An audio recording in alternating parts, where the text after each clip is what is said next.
Shop Talk. I'm Jay, Blue Collar Boys. We're here with Joe from Boston. Got it right this time. And we've got a producer in the room who's going to be helping us out with recording and audio and everything else like that. So, um, Joe and I had a conversation a little while back. That was a failed attempt at recording a podcast, but practice makes perfect. So we're here again. Um, Joe, we're gonna sound like a broken record tonight, buddy. But let's start off with who are you? What do you do? So my name's Joe. I'm a plumber. I'm a journeyman plumber in three states: Mass, Maine, and Rhode Island. In the United States, I started plumbing in 1996, so I've been doing it for 26 years. I went to 26 years. That's crazy. yeah. I just looked it up. I figured out how long I've been doing it. I was like, holy shit, it's been that long. Jeez, I remember when I was 26. Yeah. Yeah. So um, basically, so since 1996. so like I a lot of these questions I asked you, I already know the answer to or I've forgotten, but let's ask it again. For me in Canada, journeyman and apprentice means different things. So go ahead and explain what it means in the States. Okay, depending on where you are in the states, it means different things. So in Massachusetts, it means that I can own a business and I can operate a business. I just can't hire anyone, and you need a master to hire somebody. And this is just in Massachusetts. You need a master to hire somebody, and to but the master cannot work in the field. They have to carry their journeyman plumber's license and their master's license in order to work in the field and hire people. In Rhode Island, it's different. Maine, it's different. You have to have your master pulls permits. They're the ones that can hire people. They can still work in the field. So it's like different wherever you go. The different areas have different laws and stuff like that. So you got to know what your that is, and that's basically on the test when you take it too. They ask you those questions. Oh, okay. Okay. So you basically have to start from like a labor apprentice and then work your way up if you want to. Yeah, an apprenticeship here in Massachusetts takes 5 years of school time, and those each one of those years is considered a tier. So they have five tiers, and every year you have to go in and you have to do that tier. So you go to like a qualified school, and you have to sit and listen and hopefully not fall asleep about all the different codes and stuff like that, and pass a test in order to move on to the next tier. Okay, that's crazy. So how long have you been plumbing? And now, like, I know plumbing for you in the States it includes like pipe fitting and gas pipes, right? Yeah, yeah. So in Massachusetts, your license is both a plumbing and gas fitting license. In Rhode Island, it's a separate license. In Maine, it's a separate license as well. Okay, Yeah. that's crazy. So like, you can't pick if you want to do one or the other. You actually have to like combine everything all in one.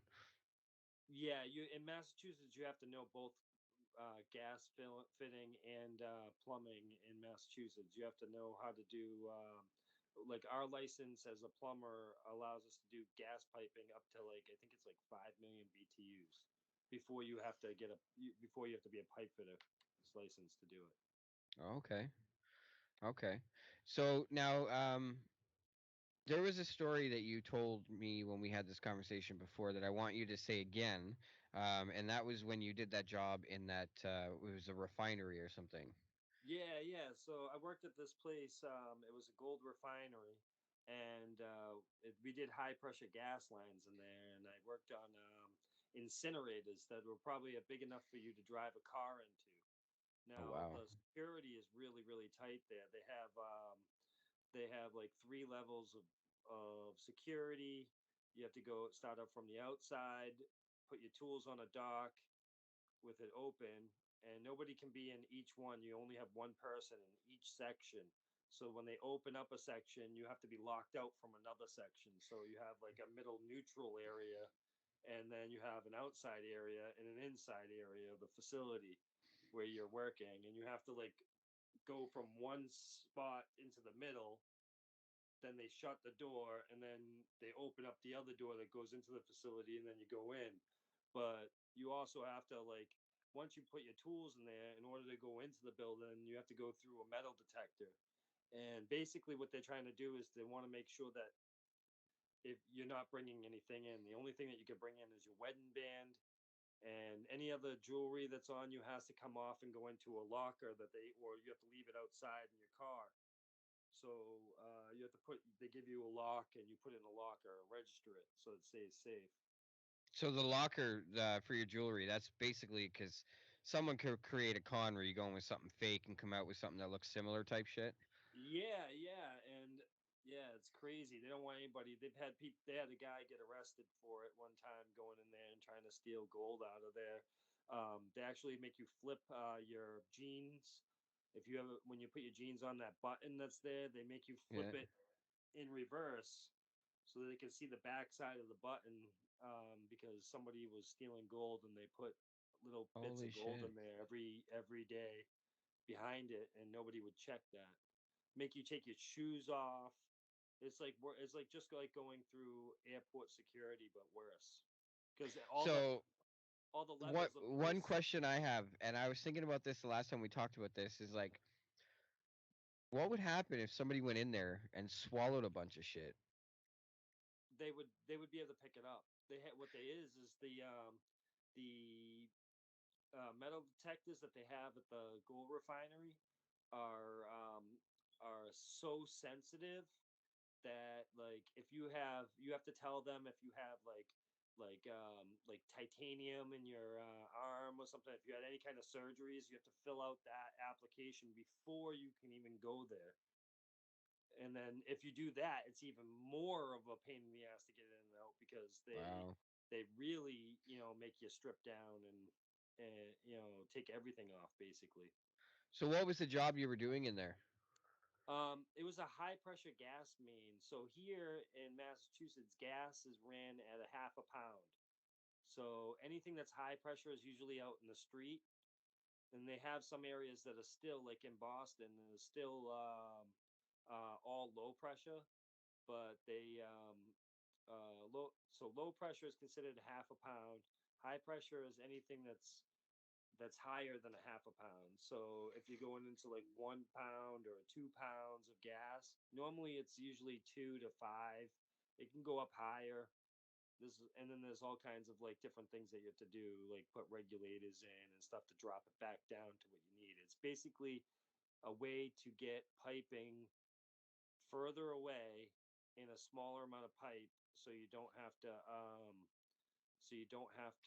like dodge a bunch of shit or have this huge pipe going through, a building. That's crazy. Yeah. So being a plumber, was this your first choice of work, or was there something you wanted to do but couldn't do, or like Well, how did you come to become Joe the plumber? okay, so my original my I'm a big believer that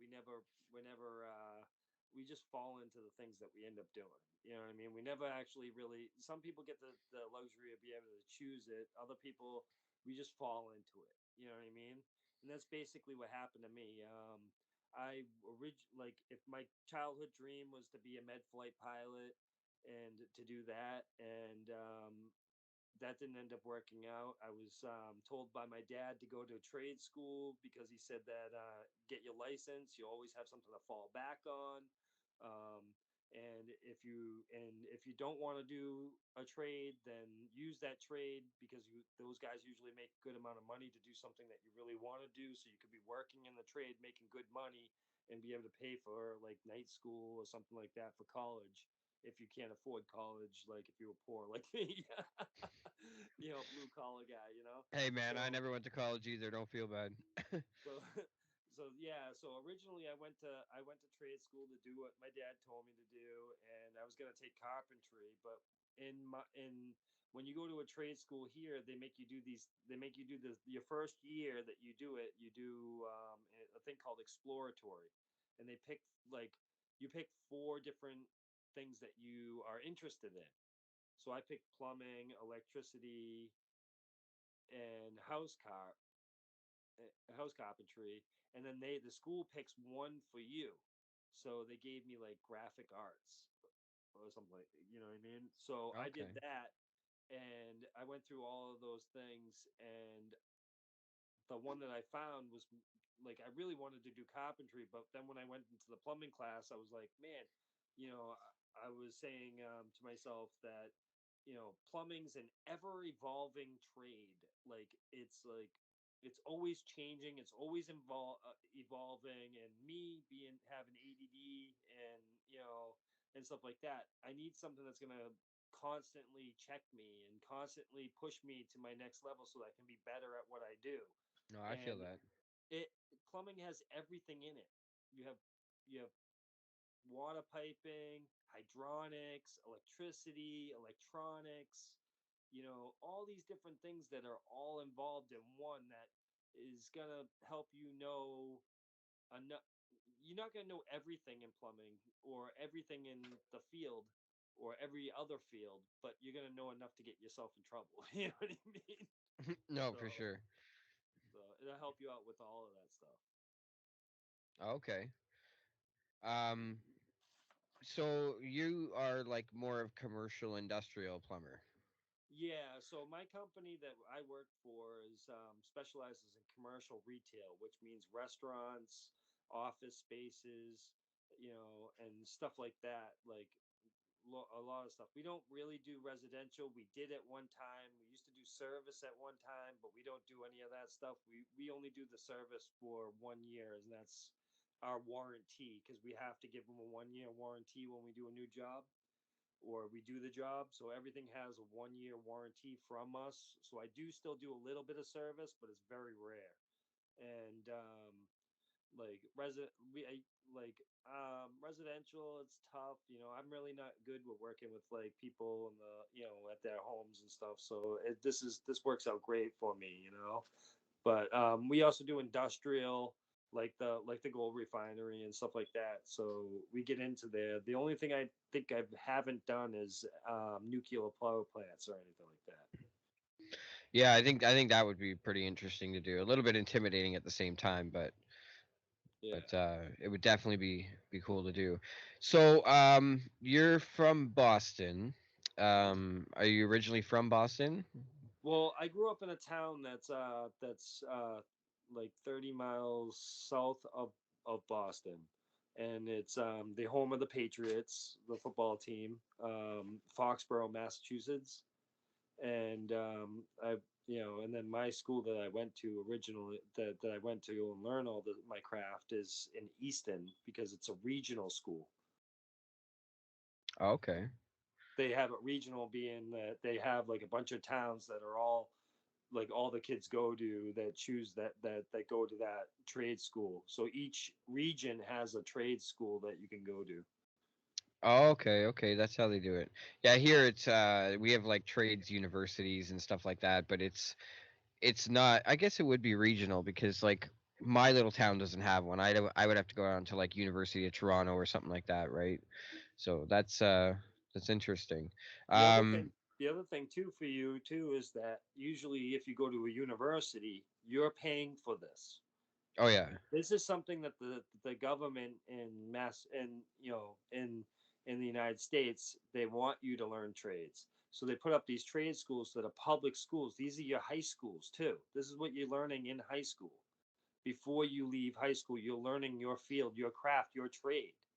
And so this is federally funded because they know that we need techs and stuff, and to Yeah, do there this will and to keep always things be work. alive.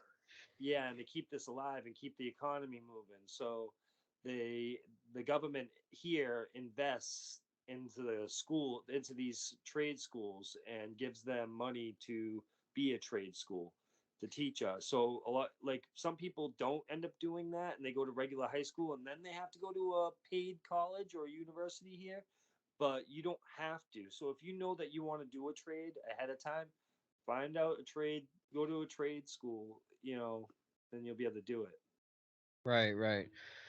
Okay, so now the conversation we had previously, I've been dying to jump back into it. Is you told me a story about the hospital, how you had to hot tap a fucking line or something in a Yeah, hospital. Now yeah. explain that process to me again because that's wild. So you in a hospital, you can't shut down anything. You can't shut down anything. Hospitals here in the United States have there's a law that says that hospitals have to have two of everything. They have to always have to have a backup. Like so, if they have a generator, they have a backup generator. If they have their water main coming in, they have two of them. They're the only place that's legally allowed to have two water mains going into them, like from the street. Just in Because case.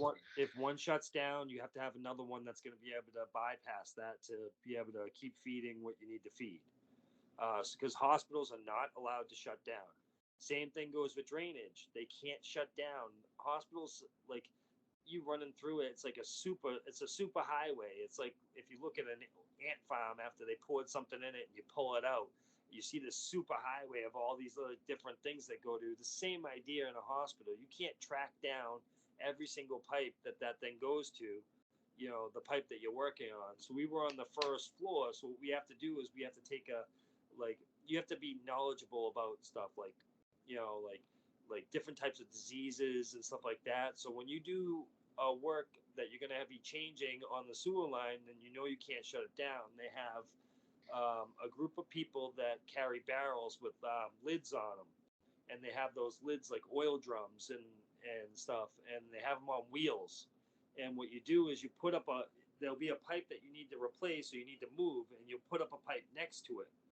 And what you do is you get that all set up. And then once you're ready to switch, these guys with the buckets, and you're wearing Tyvek suit, goggles, a mask, you know what I mean, stuff like that. So once you crack open that line, that cast iron, because we use cast iron copper here still in Massachusetts on commercial only. Um, you cut that you cut that line open. You have the guy there with the bucket, and you're just hooking up the last fittings. And once you get there, there's another guy at the other end with another barrel, and you're trying to do it as fast as you can, so that because the whole time there's everything that you can possibly grossness you're thinking of going through there. That's fucking wild. And that's like raw as the raw sewage can get, right? Raw sewage, So now let me ask you this: who draws the short straw to be the yeah. catcher? Because I feel like running the drill would be the easy part. You It's know. usually hospital maintenance that does it. Oh Like they shit! So set it's up not even guys your that guys. it's not even us. Usually because what happens is these guys have to transport that and they get rid of it. So sometimes if depending on where you are, you'll like some places they'll actually hire us to do it and then we just sub it out to somebody else. So we'll have like somebody labor it. And what we do is we put it in the barrels, we we seal them up. Then we roll them outside of the hospital, out back into barrel. Into like just stock up a bunch of barrels in like a fenced-in area. And then what we'll do is those all have those quick lock lids, And then what we do is when we're done with the job or something, we'll call up like a cuckasucker for like the porta johns, and they Is come that what out. you guys call them there, cuckasuckers? Yeah, yeah, cuckasucker. No, I know exactly what you're talking about. Like when we do certain like mill rights, we change a lot of shit and shit plants and stuff. But we just call them vac trucks. But from now on, I'm calling them cuckasuckers because, and they're gonna be like, "Why do you call it that?" I'd be like, "Yo, my homie in Boston calls it that." But Yeah, but dude, no, it's so that's fun. yeah, It's so funny. The smaller ones we call suckers. The other ones we call vacs.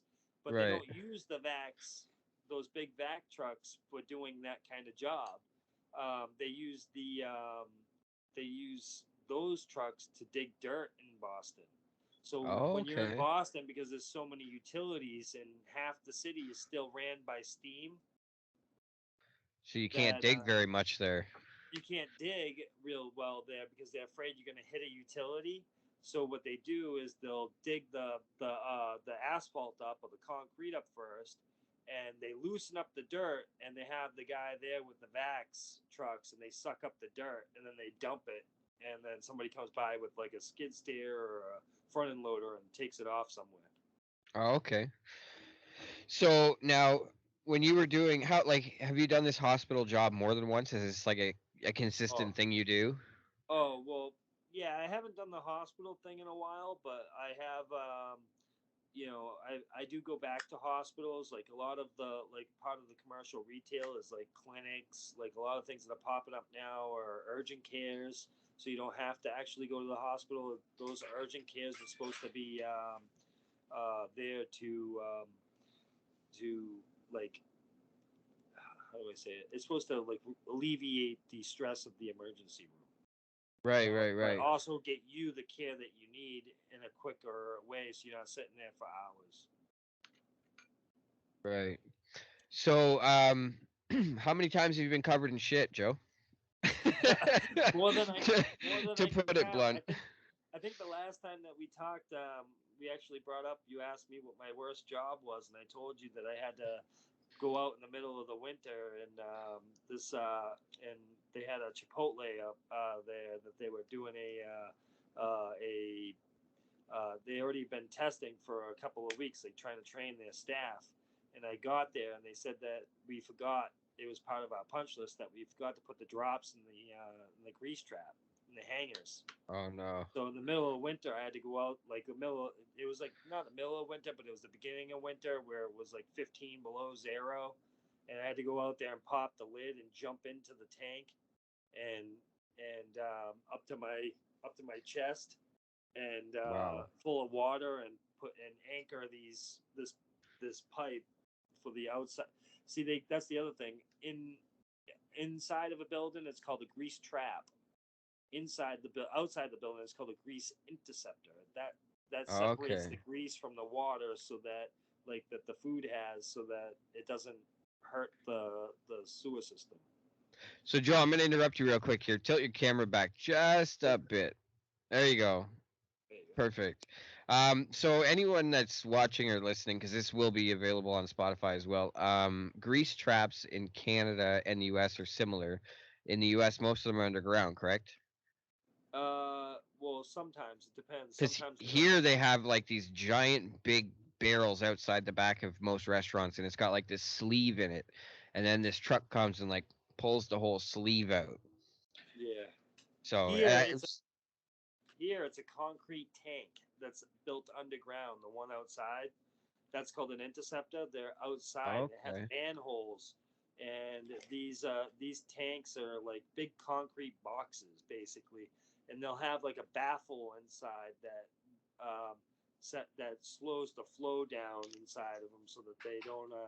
So that the water and oil can separate, because the oil is going to float to the top and the water is going to stay down low. Oh, okay, okay. Yeah. I'm fidgeting here for a second. I'm trying to get the label off this water bottle because the company doesn't pay me royalty, so I'm not Oh. advertising for them. But it won't fucking come off. Anyway, side note, ADD. What did I tell you? So now let's get off topic here a little bit, Joe. I want to know a little bit more about you. What do you do for like hobbies and stuff? You can't just enjoy working with plumbing all the time, right? Yeah, so my hobby is I have a few of them. I ride horses. My I help teach my daughter how to do barrel racing. Um, I've I've I run a rodeo in Norton, Mass. I help run that with some friends over there with bulls and stuff and barrel racing and cow sorting and stuff like the whole Esquarian thing. Um, and right now I'm working with my daughter doing fundraising for lacrosse. She just joined the lacrosse team Oh, freshman. okay. So your hands are full then between all Oh yeah. that, because I got some friends that are into like the rodeo scene, and they don't have very much time. So, No, it's always um, busy. There's always something that you can do and stay busy. You know. yeah, no, for sure. So that's like your main hobby. Anything to do with like cars? You into like muscle cars? Any sort of cars? Yeah, I'm into it. I just can't afford it. I feel that. Trust me. Um, Sorry, I just had something pop up on my screen there. Yeah, so now there was a paranormal story that we discussed the last interview. Let's go over that again. Okay. Do you I remember telling I don't me? remember. Give me a start it up a little bit. Bring it So back. you there was you were telling me something about you were doing a job and there's something about noises and like you thought it might have been a ghost or something. What? Yeah, it sucks, dude. The last time we had this Oh god. conversation, that the audio didn't take. But Yeah. No, anyways, nothing. so Yeah. you have anything you want to like toss in or like? Yeah. Yeah. So I think this is a couple things that we had talked about before too. Is there's a couple of things, but I wanted to bring up this one thing is that if you're going to trade school in the U.S., make sure that you join Skills USA. And if you're not in the U.S. and you want to know what that is, so that it doesn't sound like I'm just being weird, or even if you are in the U.S. and you're going to trade school and you don't know what it is, as though you should, is it's a place where all the trade schools in the entire country get together and compete in their field. So you get to compete doing different projects at this thing. It's big competition, and kids get scholarships and everything to with it for future classes that they could take. You know what I mean? So I would say get involved in Skills USA. If there's something involved at the school that can help further you in your education, get it done. Do it. Be a part of it. Do it. You do it while you're young, because like they said, they only give us a lifespan of like a few years out here in the field. So I guess that's why we make really good money. The other thing too is you would ask me what I would tell people if the new people coming in, like what kind of advice I would give them and stuff like that, to say, hey, what do we, what can I give them back as more things, something that I've learned that they probably won't, and they can look at it. I say get involved in your retirement for 401k, get as much education as you can, um, and and just make sure that you set yourself up. Don't work for the scum bums, that you think that are out there. There are people out there everywhere. I mean, I probably in Canada and US, everybody's do the same thing. Don't work for them, but find a good reputable company that you can work for. I've been working for my company. I'm going on I think 16 years this year in With the same October company. at the same company. Wow, So like that's they're really impressive. good to me. They pay for everything. They pay for my re. That's the other thing here. Every year we have 6 hours that we have to take in order to renew our license every 2 years. So I have to have 12 total hours of re-education to go over the new code changes and everything. Is And that's once a year. that's once a year. I have to do 6 hours, Holy or I could moly. do I could or I can wait two things and then I have to do a 12-hour course. But I would rather do six once a year. So I think here to like once you're licensed, I'm sure there's some sort of renewal, but I think it's like 3, maybe 5 years where it's like a renewal thing. So I like the way you guys do it there because things are always changing. You know what I Yeah, mean? we do Codes are two. changing, laws are changing. So They do two, and we go over it in the classroom exactly what's going on. Like and it ends up being funny at the end, because what it is they make you sit there for 6 hours, but they don't have 6 hours worth of material. So so what you they just do like at the hang end of the out. thing, yeah. So at the end of the thing, we all sit there, and a lot of them a lot of the teachers get creative, and to keep our interest and to keep us there for a few minutes extra to get us out the door instead of sitting there doing nothing. They come up with videos and pitches, because a lot of the teachers that are doing these code re-education things are also inspectors in towns. Oh, So that's like okay. their other side gig, um, is doing these classes. So so you go to the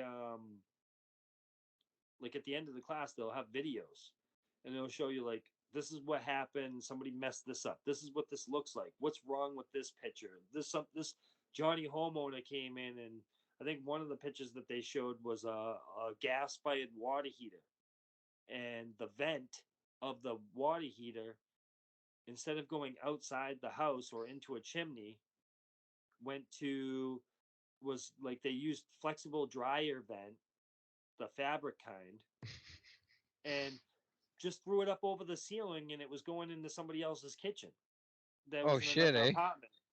Yeah, so it's just the worry of carbon monoxide. Like we have laws that are around that. Like if somebody dies because of something, they usually name it after that person. So we had, I guess there was a law that came out a while ago where a young girl died of carbon monoxide, and they decided to call it Melanie's law.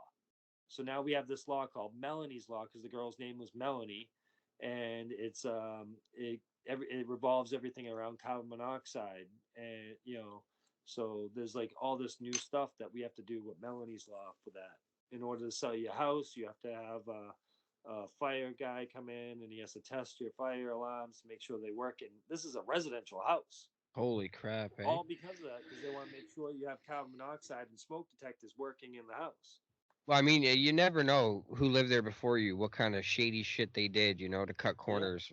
Like you said, running a fucking exhaust pipe into an attic where it's just filling your neighbor's house, right? yeah.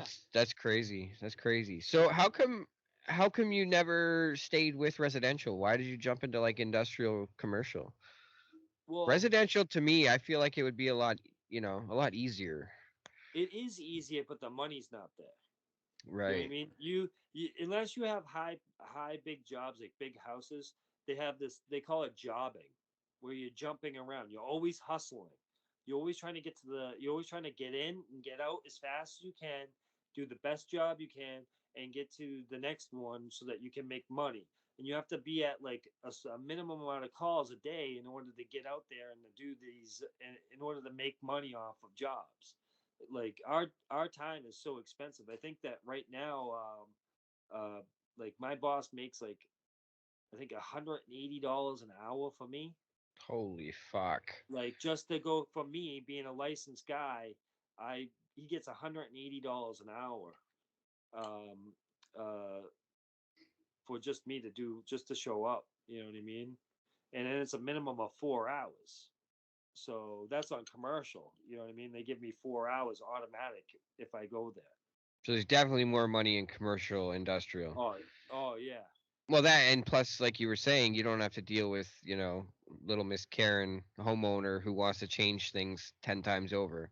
So, Yeah. um, I'm trying to recall some of the questions. Oh, I know a few of them. You got Spit them out, one man. Spit them out.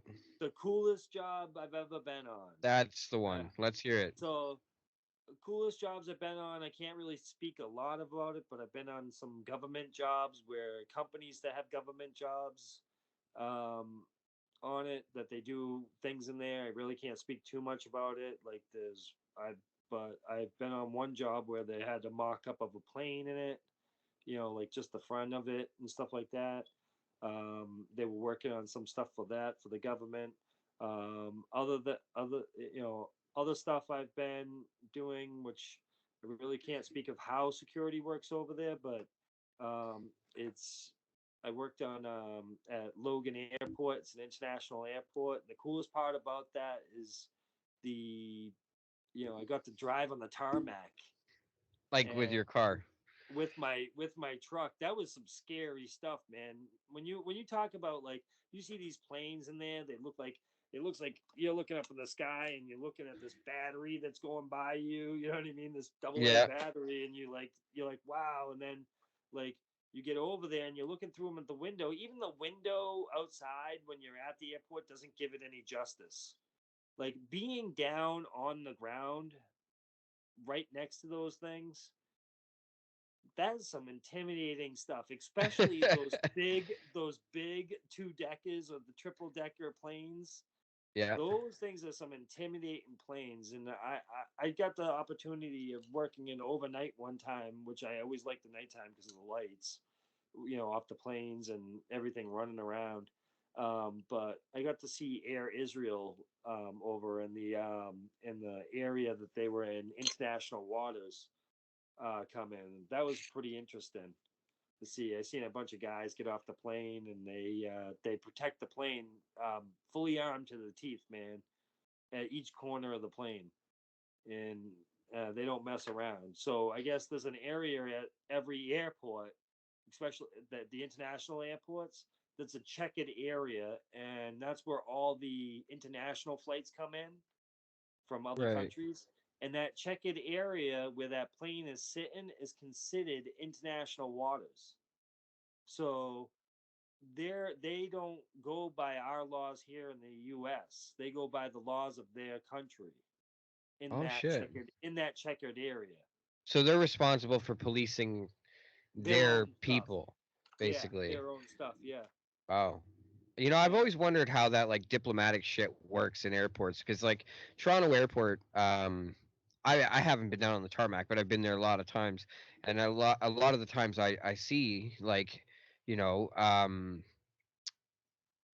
the diplomatic planes come in from different countries, and then they have their own armed guards and shit, yeah. right? But I'm curious because like, they So must need some basically, so special basically, what permissions or something. Like that's crazy. Oh no, it's like it's just international law. You know what I mean? But like if you get off of the plane in the United States, like say you're on the plane, when you're on that plane and you land and you go inside that area, you're still technically in whatever country that you're in. Until you go up to the until you go up to the guy with your passport and you give them the passport and they allow you in, you're still subjected to your own laws of your own country until you get past that point. Once you're past that point, you'll see signs up that say, "Welcome to the United States of America." That's when you're screwed. You can't. You're not. There's no change. You know what I mean? You change. You go by our laws and not by your own country's laws. That's You crazy. know, and each different section that you do in you have in when you go to work at that airport, you have to know, like, each section you have to get a different pass. Like, you still have the same badge, but you have to get a different thing added to your badge in order to be able to work in those areas. Wow. Yeah. That's wild. So now, I had a question and I forgot it. This is why I don't do interviews tired. You got anything else you want to toss in there? We're coming up to about the 50-minute mark here, so we got time for a couple more um discussions.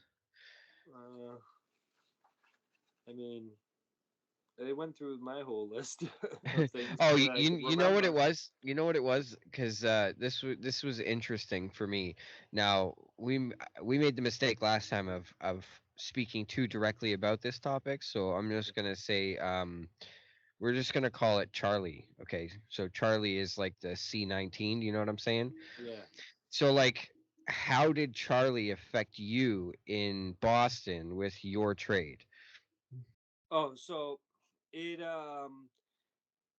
so they shut down Boston for a while. I think it was like there was like a few weeks, but that happened for most of the other guys.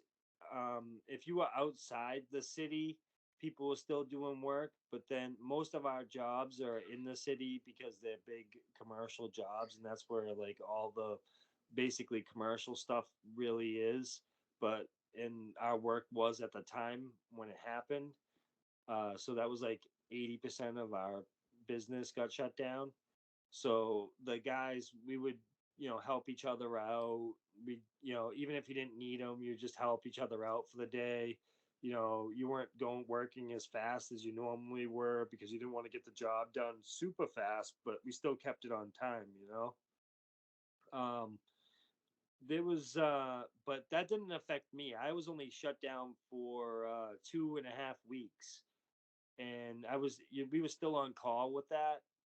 They had some towns that required you to do certain testing before you showed up or while you were there. and then some people had nurses set up outside, so they would hire nurses to do things for you before you go in to a job to make sure that you were good.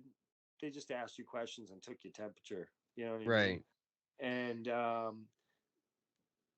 me, I was only shut down for 2.5 weeks, where everybody else was shut down for uh, a little bit longer. I think it was a month, Yeah. because Rhode Island was 2 weeks behind Massachusetts as far as shutting down, and then they were 2 weeks ahead of Boston for the reopening up.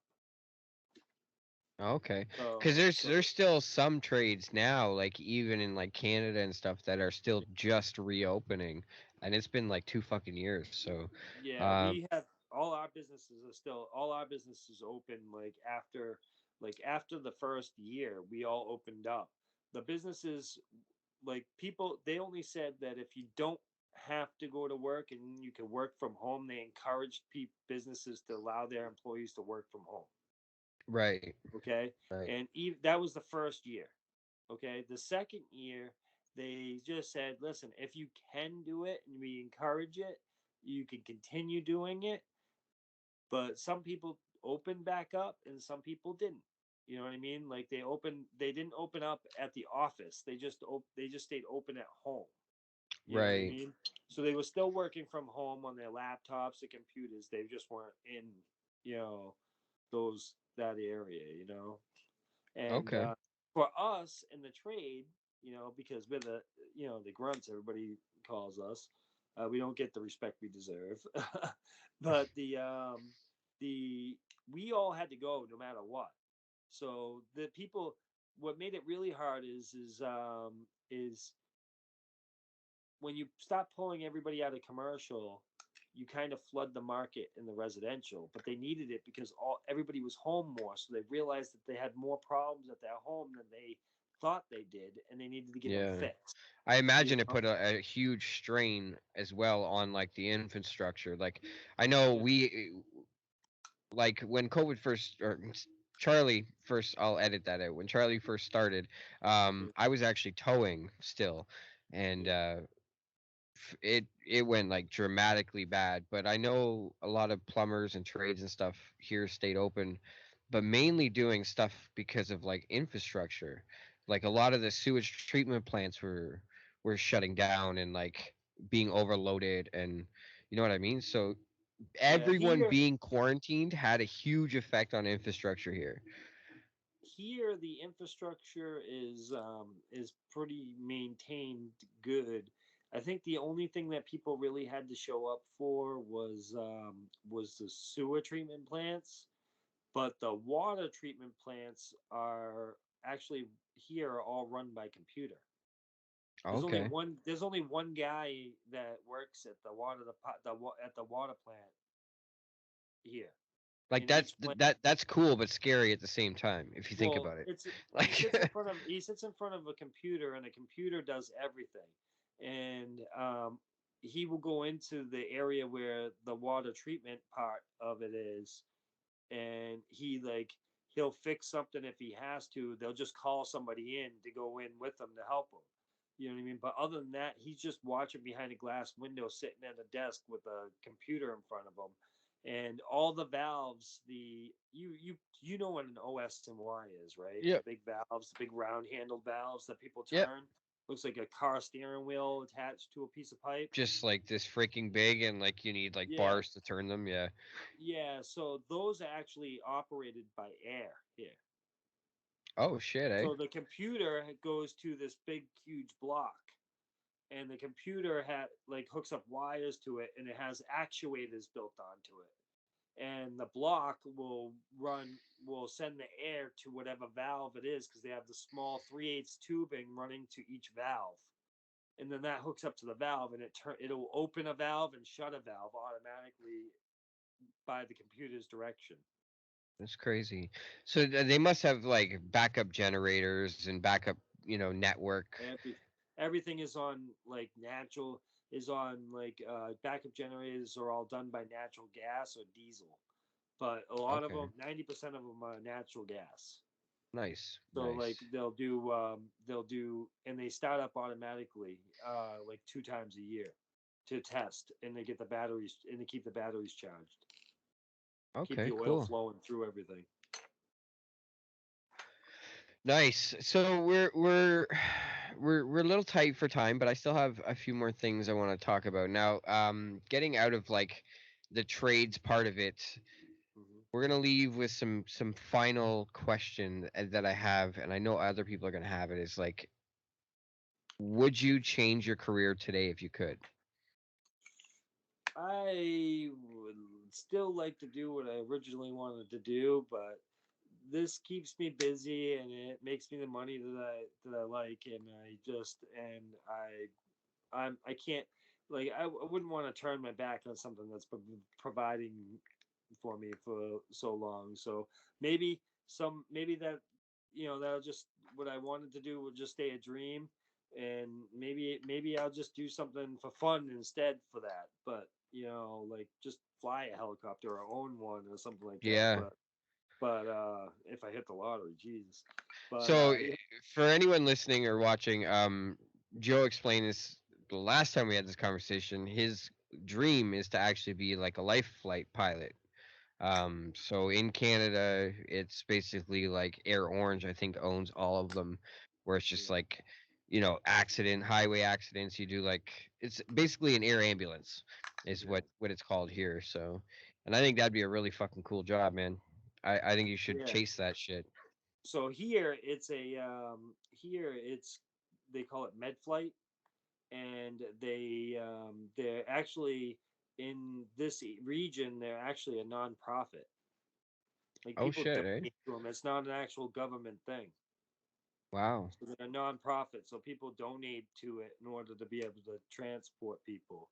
I know Right. that during you know, that thing that you were talking about a few minutes ago, that they had to, when everybody was like booked up, and at the places where you got to, checked out, they would, instead of flying to those like the ones closest, they had to find ones that were available, and sometimes they were like 2, 3, 4 states away.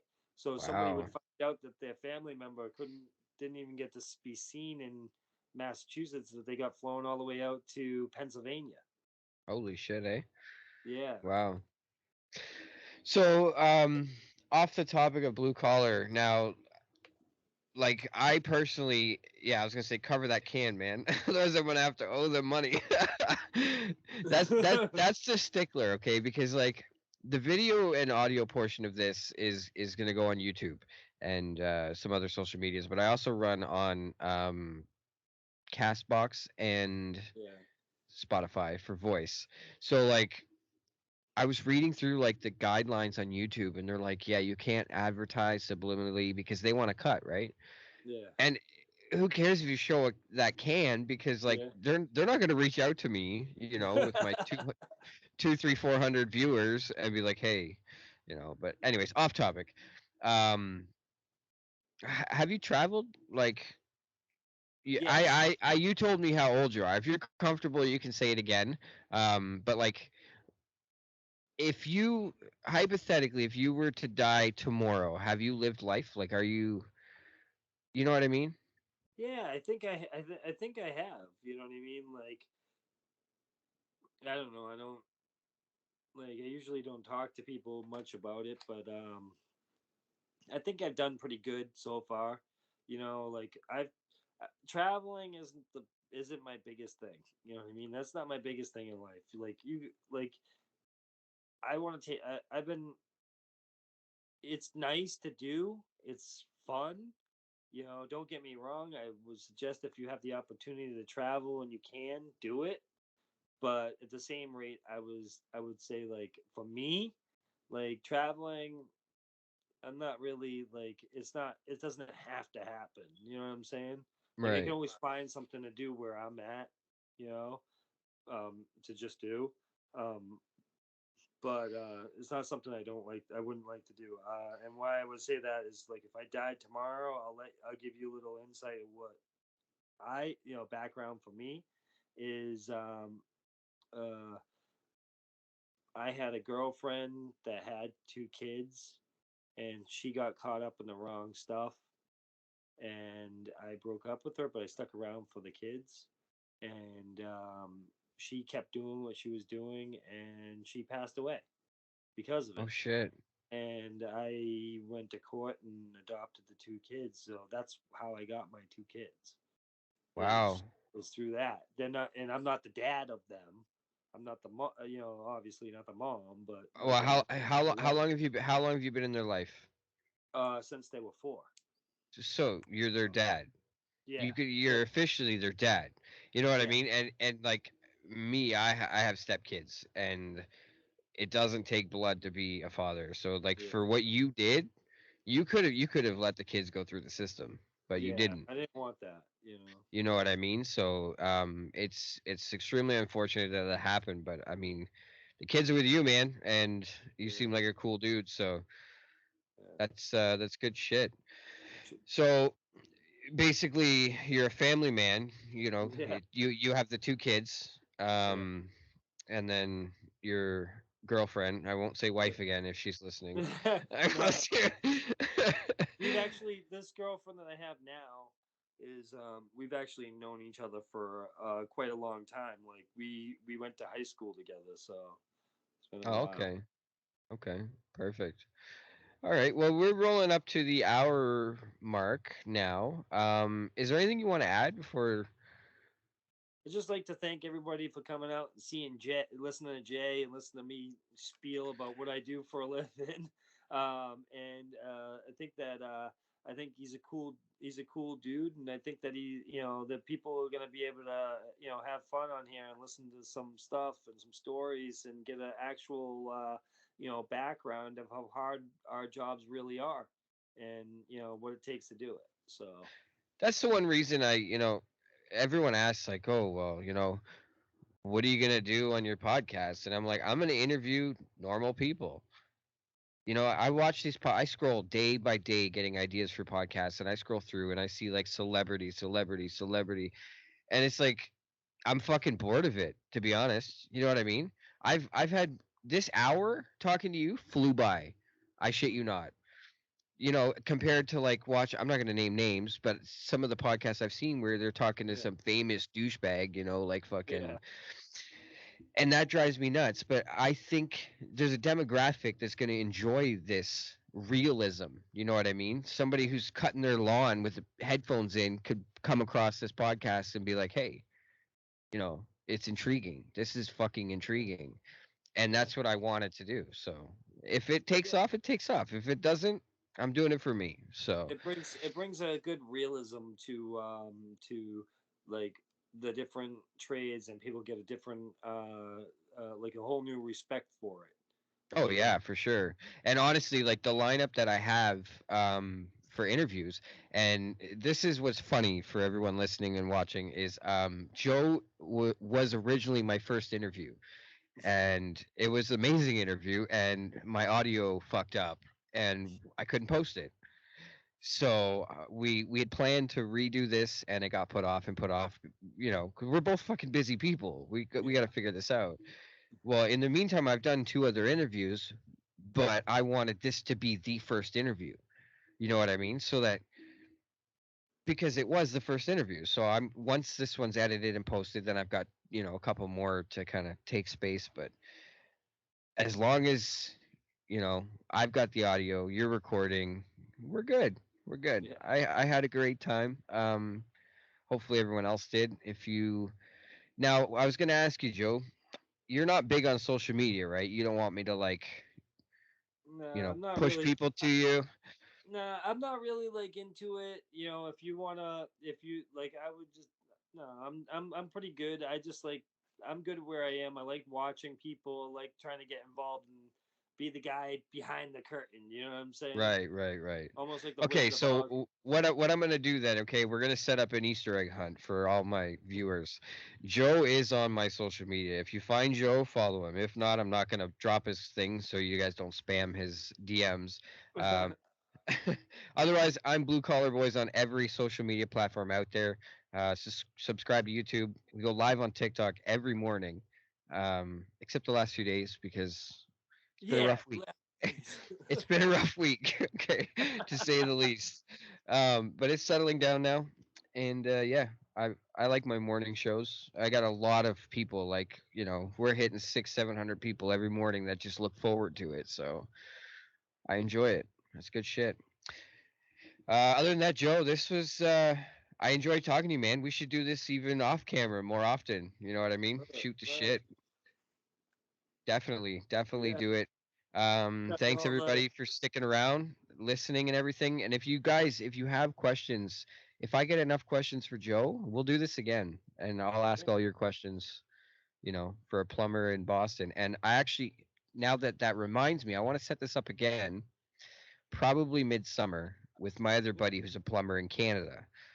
And Right. I'm just gonna kind of like put you guys We're head to gonna head. duke it out. Yeah, and you guys can compare shit because we got a lot more in depth the last time around about like the plumbing situation of it, Yeah. and it's a lot different than in Canada. So I'm curious to see how you guys can bounce back and forth off each other. I think that make good content.